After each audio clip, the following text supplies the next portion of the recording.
Hello everyone, welcome to World Cricket Chat. We step away from international cricket and preview the upcoming Pakistan Super League, which begins on 9th February.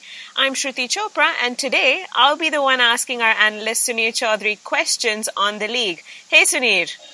Hey Shruti, how are you? I am doing very well. Now let's get started.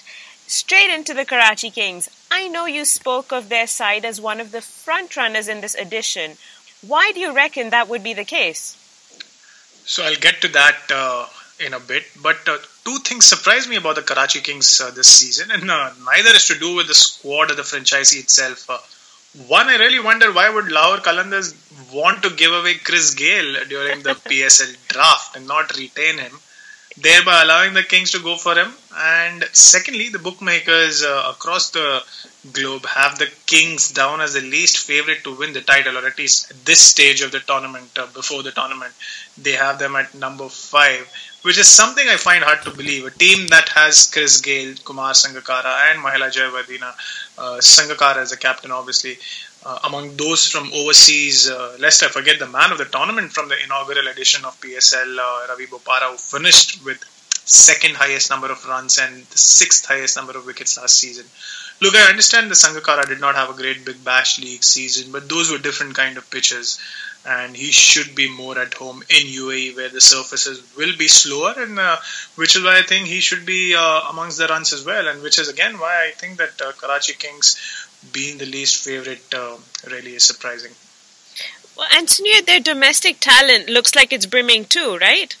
No doubt about that, Shruti, with the former Pakistan captain Shoaib Malik having a good time for Pakistan in recent times with the bat more specifically, but also chipping in with his overs. And he'll be joined by Babar Azam, who has no doubt been one of the more talented batsmen in recent time to come out of Pakistan. He scored those 3 centuries against West Indies and had a very good series against Australia as well when the rest of the side was struggling and lost 4-1 in the ODIs. He did not have a great test series, but all those Kohli references might be a little far-fetched at this stage of his career, but I do think that he has a talent and he's going to be playing for the Karachi Kings. And then there's left-arm spinner Imad Wasim, who has been a good T20 cricketer, a good white ball cricketer for Pakistan and at the domestic level. And there's fast bowler Mohammad Amir as one of the domestic cricketers. That makes me want to put them as one of the front runners to go the distance, Shruti. Which answers my first question too, I suppose. Anyone else in particular who catches your eye? The one other player to watch out will be 27-year-old former Pakistan cricketer Shazib Hassan. Hassan did play a few matches I think in 2010 for Pakistan, but more importantly he finished the national T20 competition last year in Pakistan with 344 runs at 43 and a strike rate of 132 amongst the top 5 run getters in the tournament, and I think he could be one of the surprises, Shruti.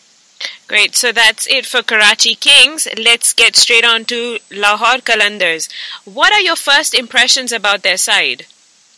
Well, I'll have to repeat what I said during the Karachi Kings stint. Look, I understand that Gayle did not have the best PSL season for the Qalandars last year. He's not had a great Big Bash League as well.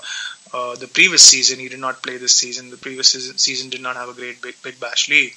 And Karachi did have to make Lahore had to make a few changes to overcome their bottom finish last season. But the Jamaican is a match winner of his own now. Once he adapts to the pitches in UAE, and there are 10 matches that Lahore are going to play during the league stage, he could well get on a roll and even guide this side to the playoffs on his own. He possesses that kind of a talent. So, again, surprises me. It definitely surprised me too. And what surprises me more is we've seen what he's done at the Royal Challengers Bangalore as well.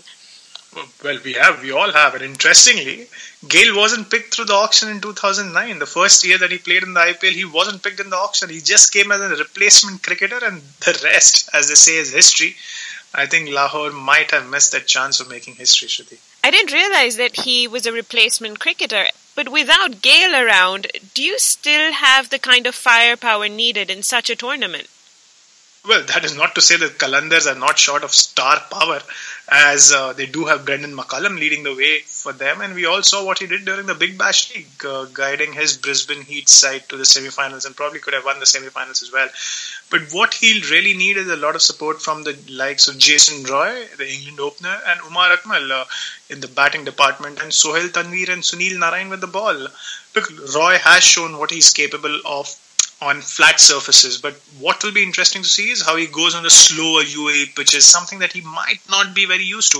While Akmal has done more than his bit with the bat at the domestic level, he has been found wanting at a few stages during his international days in playing for the national team, but at the domestic level, Akmal has been at his best. Sunil Narayan was the 5th best bowler in the Big Bash League, picking up 13 wickets at less than 20 per wicket, and on pitches that did not assist his style of bowling. You don't have a lot of spin-friendly pitches in Australia. That's really good going, and that makes him even a more potent force for the Qalandars on those pitches in the UAE. Any worries for Lahore? What Lahore would be wary of is the likes of Roy and Narayan might take off for their national commitments before the tournament really gets to the playoff stage. I think England is going to be playing West Indies in a few one-day internationals early in March. So these guys might be called up for their preparatory camp in the last week of February if they get selected, which makes it slightly tougher for the side. And that's something that the management will need to look at closely moving into the tournament. Now, the third team for discussion is Peshawar Zalmi. Shahid Afridi handing over the captaincy to Darren Sammy before the tournament. That was quite a thing. Quite a thing that was. Made a lot of show of it as well. I think the Zalmis could be one of the most followed sides in the competition given the presence of Shahid Afridi. And it was quite a gesture for him to give up on the captaincy and hand it over to Darren Sammy. Also, speaking of the respect that the rest of the world had for the West Indian, even if his own board did not. That was quite a comment from Afridi during the PSL draft. But whether gestures like these play a part in winning titles, one doesn't really know. More importantly, those two all-rounders, Afridi and Sammy, will need to perform with both the bat and the ball for their side to push the competition away, Shruti. Suneer, a quick rundown on what you make of the Zalmis. Well, the Zalmis have lost the services of England opener Alex Hales, who got injured during England's tour of India recently. I think he went for a catch, an MS Dhoni pull, to an MS Dhoni pull, and then ended up fracturing his finger. And Afghan batsman keeper Mohammad Shahzad has opted out of the tournament. With Shakib Al Hasan not available for the entire season of the tournament, it does leave them a little handicapped. But the good news is that England speedster Chris Jordan seems to have regained some of his touch. We did see him get hit for a few runs in one of the overs to Yuvraj Singh, but other than that, he seemed to have had a decent series against India. And the better news is that he hasn't been picked for England's tour of West Indies, so he should be available for the entire duration of the Pakistan Super League. While Mohammad Hafiz, Wahab Riaz and Junaid Khan can all play their part with the ball as well. So yep, they look to be a decent side, Shruti. But Suneer, you haven't mentioned anything about their batting. That's my concern, in fact, Shruti. The main concern is that the domestic batting doesn't look very chipper. Look, there are likes of Oni Morgan, Dilshan, Marlon Samuels, Tamim Iqbal, and even Andre Fletcher, who can hit the ball in the T20 format. But I look through their player list and I don't see too many domestic cricketers who can run away with the game with the bat. And domestic cricketers will make that difference because seven of the players in the playing 11 would be from Pakistan. And that's something they will need to be wary of. Teams can have a maximum of 4 overseas players. And I'm assuming that Sammy will take up one spot as a captain, which could put some pressure on their selection tactics. The next team in the lineup is Quetta Gladiators. They made the final last season after having finished second in the league table as well. Very good team and a tad underrated as well. If you take a poll, a lot of people might not be voting for the Gladiators to win the title. But I think they do have a reasonable chance there. They'll be led by Sarfraz Ahmed, a man who has been tipped to take over as a captain from Misbah-ul-Haq and Azhar Ali in both test matches and ODIs as well. He's the current T20 captain for Pakistan. And that speaks volumes about how well he's rated in the cricketing circles, which makes me believe that he might be able to lead them to greater glory this season as well. And what do you make of the Gladiators' batting? Well, as far as the batting is concerned, Ahmad Shehzad, Kevin Peterson and Luke Wright can be expected to lead the charts, much like the last season. Peterson had a good Big Bash League season recently, and despite what the Aussie coach Darren Lehman has had to say about him, he can still turn T20 games around with his bat, and we know that he can bat on these conditions, these slow pitches that keep lower and lower as the game progresses. We know what he's done in India during that series in 2012, hammering a century on that brute of a pitch at the Wankhede Stadium. So he's quite capable with the bat on these pitches as well. On the other hand, there is Asad Shafiq, who's yet to cement his white ball credentials. He was compared with Sachin Tendulkar recently by their coach Mickey Arthur, but I think he could still play that kind of a role that someone like Joe Root plays in T20 cricket for England. Bat through the innings and not necessarily bat at a strike rate of 140 or 150. You can have a 30 ball 35 as well, which sees the team through some difficult, sticky situations. You had recently spoken of Tymal Mills as someone you wanted to watch out for. He will be playing for Quetta, but how's the rest of the bowling for them? Mills has been impressive in the T20 internationals against India too, but overall I think the Gladiators will be relying on the spinners more than anyone else to do the job. There's Zulfikar Babbar and Mohammad Nawaz, who between them shed 22 wickets last season, and add someone like a Nathan McCullum and or Bangladeshi Aufi Mehmudullah, they could really tie the opposition up. Veteran Pakistani bowler Umar Gul would be hoping for a solid comeback. Anwar Ali should be a shoe-in into the playing 11, and they might join Tymal Mills as the remaining couple of fast bowlers, which should cover all the bases if the surfaces turn flat overnight, which I find it hard to believe at this stage. Probably they will as the tournament progresses, but for now they could start off relying on the spinners at the start of the tournament. Suneer, it'll be really interesting to see if the UAE surfaces can really become that batting friendly, given the kind of scores that were on display last PSL season. Moving on to Islamabad United, do you like the look of them? Well, Misbah-ul-Haq will lead the Islamabad United side yet again after taking them to a stunning title win last season, and he'll hope for an encore. More vitally, Misbah wants to give himself till the end of the PSL to decide on his international future, and an early departure from the tournament could be an indicator of what the test match captain wants as well. But moving on to the team itself, the squad is one that has broken norms to field a very experienced team. There's the obvious sprinkling of youth, but look at the main players, and it's full of those who have been around for a while, apart from the captain himself. Obviously, there's Shane Watson, who's just retired from international cricket. There's Samuel Badri, who has a huge amount of experience at T20 level and at domestic T20 level, one of the front runners to take the spinner's berth across leagues in the world. There's Brad Haddon, who will be keeping wickets. Dwayne Smith, who hammered that wonderful half century in the final of the PSL last season. Saeed Ajmal, Mohammad Irfan.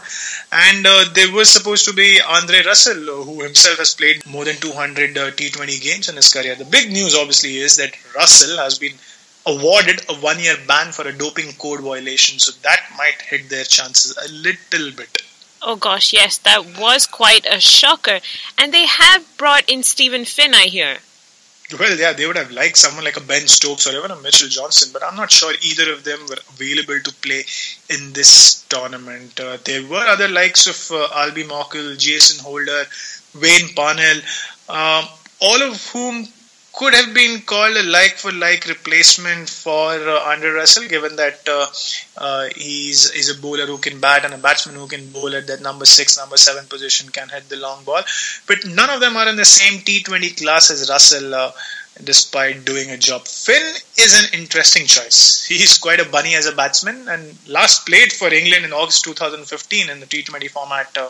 Even his performance in the previous edition of the NatWest T20 Blast, that's the England T20 tournament, weren't quite earth-shattering. 4 wickets in 6 games at 33 and an economy rate of 8.25. Islamabad United are expecting a lot out of him on those pitches. What about the rest of the squad there? Well, Saeed Ajmal might be a spent force as far as international career is concerned. Well, you ask him, he will still want to maybe come back to the side. But that remodel action of his has allowed him to pick up wickets at the domestic level. He grabbed 20 wickets in the National T20 Cup at a measly average of 11 and an economy rate of 6.28, which makes him one of the front runners to lead the side from the bowling perspective. Among the younger guns, Sam Billings looks like quite a surety in the playing 11 if Russell misses out. And there's Ben Duckett who could join in once Billing leaves on national duty. Both are absolute punishers of the white ball and could add a lot of chutzpah to the batting. Great. Now, prediction time. Who are you going to go with, Suneer? Oh, well, you're talking about the title winners? Yes. Not an easy proposition calling out a winner at the start of the tournament. Well, it's easier because there are 5 teams as opposed to 8 teams in the IPL or the Big Bash League. But given there's so many variables and the team changes and the pitches and so on, at this stage I am still inclined to say that at least one of Lahore or Karachi will make the final. But well, you know that my predictions are not as good as yours, Shruti. So you need to tell people whom you're going with. Well, I haven't had a look yet, but when I do closer to the time, I'm sure I'll share that. I'm a little surprised you didn't go with Islamabad United after they did so well last year. Oh, well, I compare the United team like the Rajasthan with the Rajasthan Royals of India. You know, during the IPL, they surprised everyone in the first season, won the title, but after that, they have not reached the semi-final in any of the IPL seasons. So I would say that they might make the semi-finals, but might find it difficult to go the distance. That's great. We'll just have to wait and watch. And thank you so much for your analysis and insight there, Suneer. And that's it from us. We should be back with previews and predictions on the upcoming international games very soon. Until then, do subscribe to our channel by clicking on the red button and do follow us on Twitter at World Crick Chat. Until then, bye-bye.